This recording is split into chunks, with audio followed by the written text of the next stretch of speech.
मंडल Athmallik NSC अध्यक्ष मु आशा कुमारी साहू देखु आमर आज 2 तारीख देखुं रास्तार शह शह महिला आमर पूर्वतन मुख्यमंत्री मानव नवीन पट्टनायक जो महिला मान 33% संरक्षण देते से कथा गला कुआड़े मिछुआ सरकार मिछ प्रतिश्रुति आमको दे तेणु आम चाहूँ आम जो 33% करते आमर पूर्वतन मुख्यमंत्री नवीन पट्टनायक सेटा को आमको प्रदान करूँ से 33% जगह आमर जिला परिषद प्रेसिडेंट 50% 70% करते से सब गला कुआड़े तापर देखु आम तल स्तर में कम करुचु लोक मान सहित मिशुचु वर्तमान सुधा 3 मास है भत्ता आसीना आम लोक मैंने आमको रखाई दौना 2 वर्ष है आम नुआ भत्ता एपर्यंत सांसन हो पारुनी आम लोकों पाखक जीवु केमती तेणु ए मिछुआ सरकार को आम आह्वान करुचु जे लोक को हैरान करतु ना आमको जो महिला मानक जो हैरान कर जो निर्यातना कर राजरास्तार आज आज बाहरी आगामी दिन में निया जल थैंक यू महिला जिला प्रेसिडेंट गंतव्य आज आमर जो महिला मानकर सुरक्षा नारी निर्यातना दाबी आमर आठमल्लिक कन्स्टिट्युएंसी आज तार दाबी राजरास्ता को ओह्लैछि आम सरकार जो नारी मानक सुरक्षा देइथिला माँ मानक जो अग्राधिकार देइथिला सब क्षेत्र में आमर स्वर्गत विजु पट्टनायक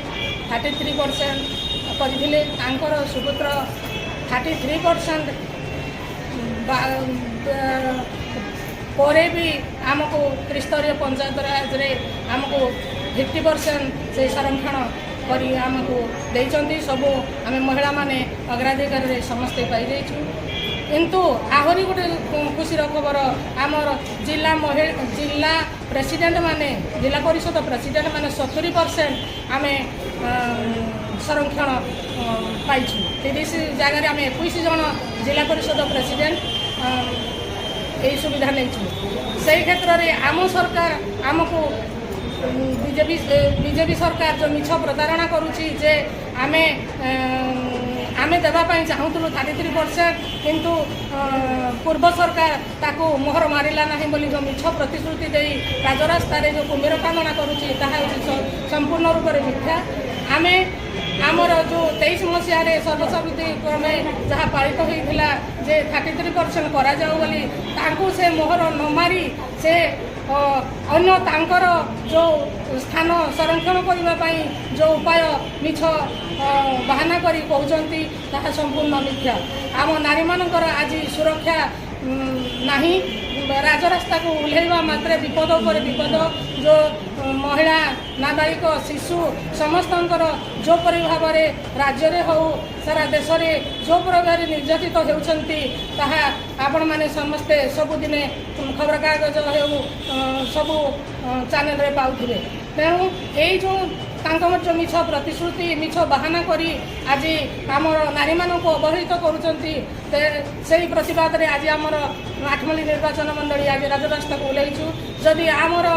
से दाबी पूरण न हुए आम सारा ओडिशा सारा भारतर महिला माने मध्य एकत्रित हो तार प्रतिवाद स्वर उठेबू राजरास्तार निया जल यहाँ आमर दाबी महामहिम राष्ट्रपति को एक दाबीपत्र सब कलेक्टर माध्यम निर्वाचन मंडली ओडिशार आमर पूज्य नेता नवीन पट्टनायक आह्वान कार्यक्रम सबुआड़े सरी ये विशेष खरा होता बोली आम अपेक्षा करूँ गोटे 2टा वर्षा हो गले आम कर आज करागला बहुत खुशी लगुच जे प्रति पंचायत अनुकोण सबू पंचायत प्रतिनिधित्व कर भौणी मैंने रिप्रेजेंटेशन करके आसते आम विद्यापीठ अंचल भाई भौणी मैंने आज कार्यक्रम को सफल कर दाबीपत्र समस्त मन को छुई दाबीपत्र उद्देश्य कौन जो प्रकार जानते ओडिशार आम हो नंबर 1 बहुत गुण में गोटे गुण हूँ नारी अत्याचार में आम नंबर 1 से कथा आम भौणी मैंने बुझुं नारी अत्याचार सहित तांकर जो अधिकार अच्छे नवीन पट्टनायक 50% आमर पंचायत राज देवा सत्वे आमर विधान सॉरी जिला परिषद 70% लेडीज रखते कि भारत सरकार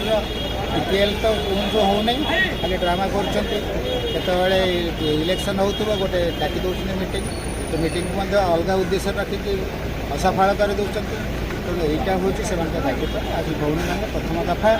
देखते आगामी दिन में यही विभिन्न दाबी दिखाई जितने गोटे दाबी अच्छी जमी सरकारी क्षेत्र में महिला मान 33% रिजर्वेशन अच्छे से भाव में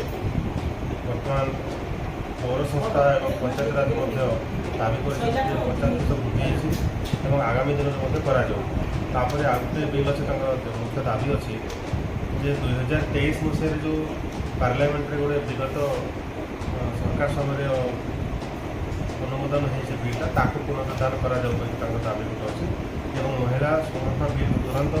33% लोकसभा और विधानसभा महिला संरक्षण पर दाबी अच्छी ता बाहर आ गए दाबी अच्छी बर्तमान ओडिशा जो भाव में क्रमागत भाव महिला हिंसा यौन उत्पीड़न वृद्धि पाइबार लगी तुरंत कार्यानुष्ठान ग्रहण कर जो भाव में नारी मैंने सुरक्षा रास्तार आसीपर से भाव दाबी अच्छी एवं गत 2 वर्ष धरी जो भाव में नारी निर्यातना बढ़ी चलती रोक लगातु एवं दृढ़ कार्यानुष्ठान ग्रहण दाबी अच्छी तो मूल दाबी दुईटा रही मुख्यतः 2023 जो रिजर्वेशन को आने नारी जो अत्याचार अच्छे कम करना दाबी।